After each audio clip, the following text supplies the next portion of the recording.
Take a look at our AT&T Crew Chief Challenge. Which chaser will get their first Cup Restrictor Plate race win here today? Will it be Carl Edwards, Clint Boyer, Matt Kenseth, or Denny Hamlin? To play, text the word CREW to 191 on your AT&T wireless phone and send in your answer. The results will be shown later in the race. Standard text rates will apply. Riding along with the 31 of Jeff Burton. And the upper lane starting to get some momentum back, guys. Got the 88 car in that lane, and he's moved way up in that field.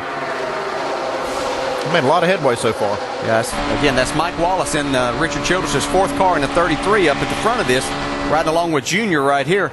These guys get, and when they get to the front, what happens, David Reagan we saw was in that outside line, then he jumped down to the bottom to get in line there. So then that slows that outside line down for a minute, and then they start making their way back towards the front, and it takes a couple of laps for all of that to happen. See Jeff Gordon now pushing Mike Wallace in that outside line. We saw him kind of play the patient deal right there at the start of the race, but now he's starting to move back forward. Yeah, he is, and now Mike Wallace jumps down to the inside, so Jeff is the first car there. Got Tony Stewart on his bumper and Kurt Busch right behind him.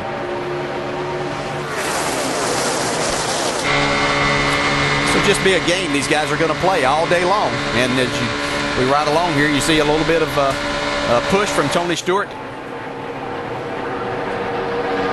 You can see that yellow line there, and these guys cannot go below that yellow line to make a pass. If they go there and attempt to make a pass, and obviously in the corners isn't where they're going to be doing it, but right here as they come off of 4, they cannot get below there and advance their position, or they're going to get penalized. And the other thing is you cannot force someone below that line without getting a penalty. NASCAR told them in the meeting, if you go below the line and you're forced down there, you will not be penalized provided you do not advance. You can give that position back and fall back in line.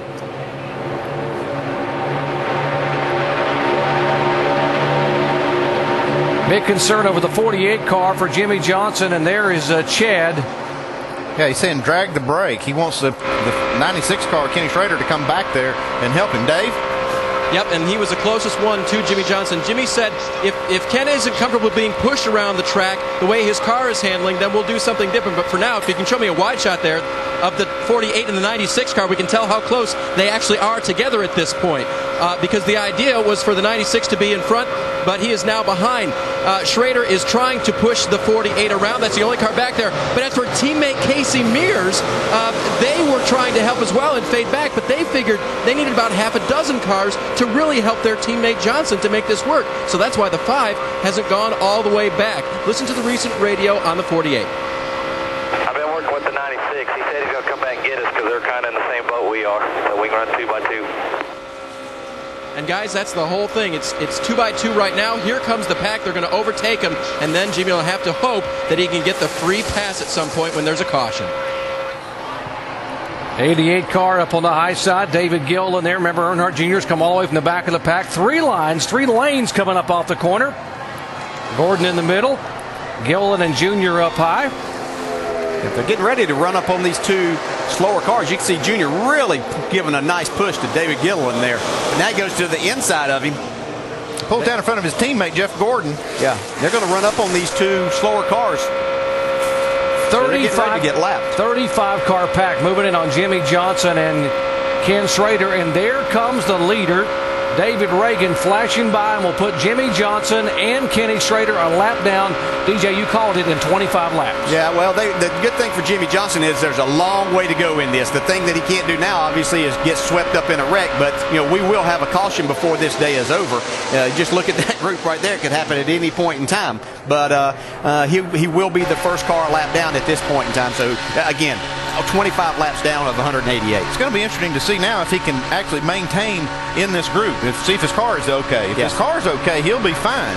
But if it's something wrong with it, he may not be able to maintain his position in here. Yeah, you can see he's fallen in there in that 3rd spot, so he could actually drive his way back to the very front here as he gets some push, a little bit of a push right here, and that's what he's trying to do is get that thing going back. He'd like to be in front of these guys. He doesn't want the lucky dog. He wants to be in front. He's making a charge to that right now.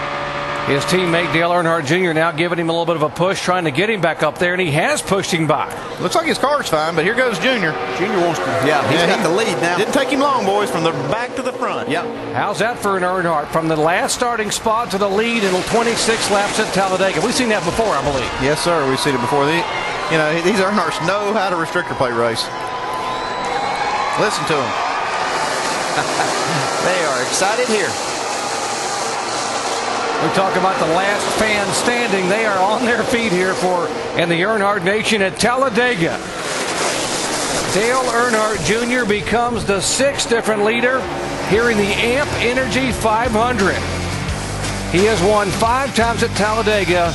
Could he do it today? Back after this message and a word from our ABC stations.